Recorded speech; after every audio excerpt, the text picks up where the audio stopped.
seemed like traveling was a thing of the past nowadays. However, once we knew domestic travel was allowed in certain provinces, we decided to book one ASAP, and Bohol was one of them. Moreover, hotel and resort discounts were at an all-time low, including high-end resorts, so we took the opportunity.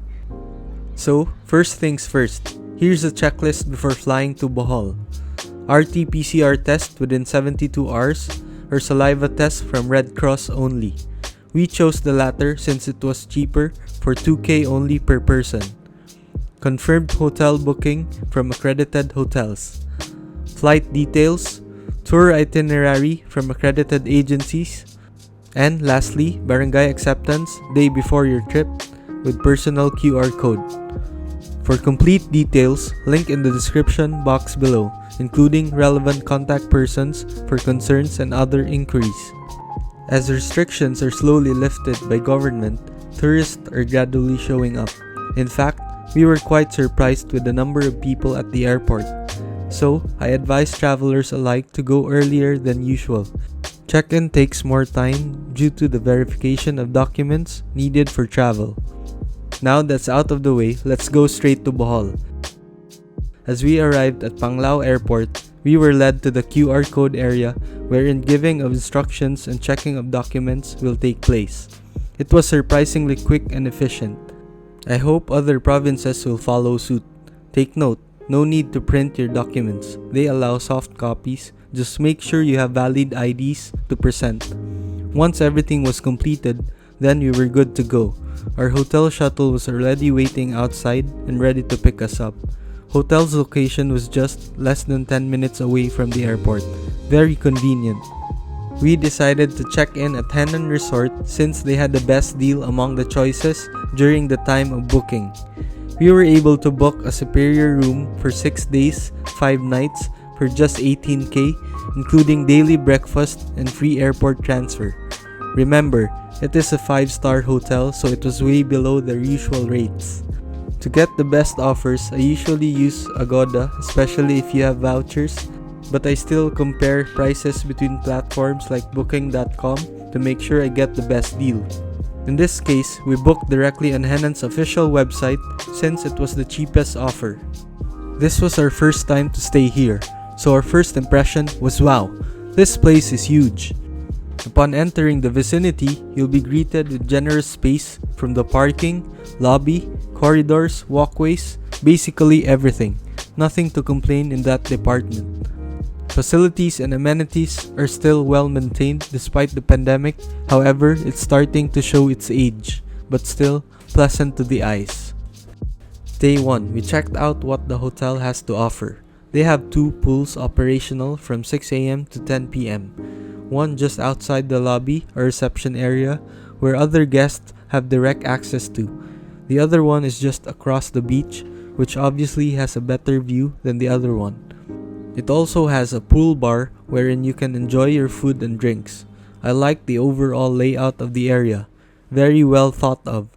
The man-made structure blended well with the natural beauty of the beach. Having a pool, alfresco area, abundant sunbeds, lounge area with palm trees everywhere, you can't ask for more. Combine that with great food and drinks at a surprisingly affordable price. In fact, they offer buy one take one for cocktail drinks from 3 PM to 7 PM. By the way, breakfast is plated, which is the new normal. They have a selection of choices. Some were delicious and some were just okay. We also had a relaxing experience with their spa services, which is around 800 to 1200 PHP. We really enjoyed our stay here, highly recommended. The island hopping package you got includes dolphin watching, snorkeling, and visiting 2 islands, Balikasag and Virgin Island, for 3,500 pesos, all in, good for 2 people. We weren't able to go dolphin watching since we already started late, around 10 AM due to a sudden change in plans. First stop is Balikasag Island.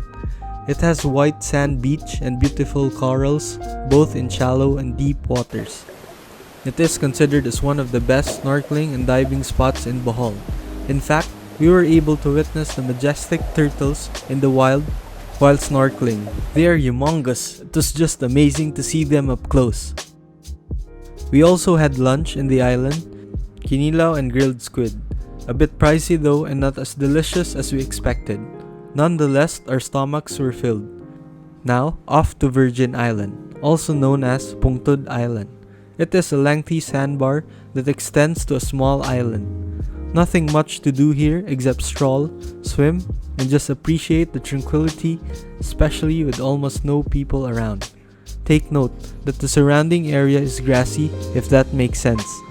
Island hopping can be done within half a day, especially if you have limited time. From Panglao, we went to mainland Bohol and experienced the countryside tour. First stop was the famous Chocolate Hills, since it's the farthest from our starting point. Travel time was around 1 hour and 45 minutes. It is one of the most interesting terrain formations. There are 1,000 to 1,800 cone-shaped symmetrical hills turning brown in summer, thus the name. It is actually made of grass-covered limestone. Legend has it that two giants were fighting, throwing stones, forming the unique hills. According to geologists, they are weathered formations of a marine limestone lying on top of an impenetrable clay base. Whatever the case may be, you can't help but appreciate this beautiful and extraordinary landscape. Along the way, you'll pass by a 2-kilometer stretch of dense forest made up of red and white mahogany trees located along the border of Bilar and Lobok towns. It is the Bilar man-made forest. This was part of a reforestation project in response to the destructive slash-and-burn farming system called Kaingin, which was done by the locals who sought refuge in the forested area during World War II. The reforestation plan started in 1947 and was continued in the succeeding years. Next highlight belongs to the animal kingdom which Bohol is known for, the tarsier. It is considered the smallest primate in the world, measuring at 4 to 5 inches only, no longer than an adult man's hand, and weigh only about 113 to 142 grams. They have large, mesmerizing eyes and are nocturnal creatures. They can leap up to 10 feet from tree to tree. Before, the tarsiers have inhabited the rainforest worldwide but have dwindled and now exist only in the islands of the Philippines, Borneo, and Indonesia. Another activity we tried along the way was the Graham ATV and bug car rental. We chose the latter since both me and my wife already rode the ATV before. So here are the packages with their corresponding rates for an hour or two. The trail was fun and you get to pass by the hills up close. The buggy was also very easy to drive that my wife had a blast as well. There's also a scenic viewing area at the end of the trail but with another fee.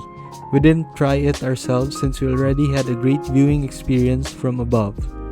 We were planning to have our lunch at the floating restaurant in Lobok River. However, you have to exclusively rent for the boat, which cost around 4K excluding the meals. Not practical for couples like us, but if you're a big group, then you can check it out. Good thing our guide knew a place with great food. Sarimanok Inn and Resto. Very provincial setting with the local materials, farm fields, and greeneries outside.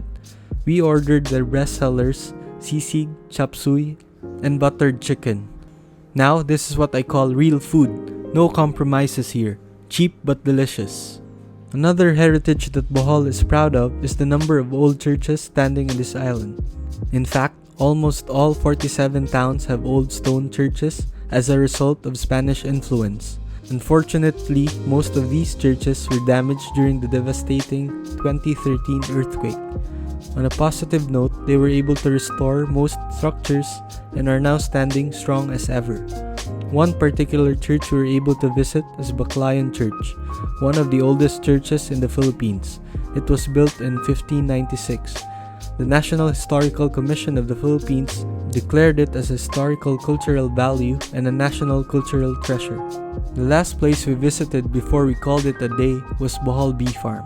It has a lot to offer from accommodations to restos, shops, and their famous homemade ice cream, which we were able to taste it ourselves.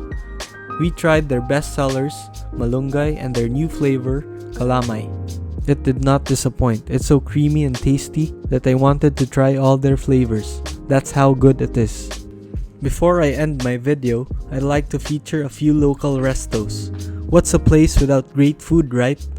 Most of them are within a 3-kilometer radius from the hotel, which is walking distance. But if you still prefer to ride a tricycle, most of them are just waiting for passengers across the resort. First is Bar Wu, a tropical Asian bistro. It is a simple place with raw design elements. We ordered seafood fried rice and pad kapao.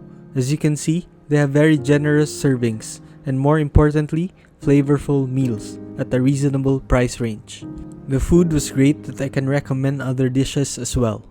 Second on the list is an Italian resto called Toto e Pepino. This one is just a few steps from the hotel. We noticed that there were quite a number of customers, so instinctively we tried it ourselves. 4 cheese pizza paired with their special dish of the night, spaghetti salmon and white sauce, were our choice of food. Quick service, delectable pizza and pasta, a bit pricey but still worth a try. Another place is Garlic and Lemon Bistro. The island life theme continues to reflect in this place. We tried their creamy garlic chicken. We're a plain rice kind of people, but their garlic rice was different and delicious. The chicken itself is very tasty. The price justifies the food. Last but not the least is Bamboo Place. It is an Asian Western fusion bistro. I'm a big fan of simple but great design. This is one of them. Great use of space and materials. For the food, we tried their beef rib stew pasta. The beef was soft and tender, sauce was flavorful as well, more importantly, reasonably priced. We were lucky enough that all the places we tried satisfied our taste buds. All daily stuff approved. This is the longest video I made by far. I hope you enjoyed and learned a thing or two. See you on my next travels.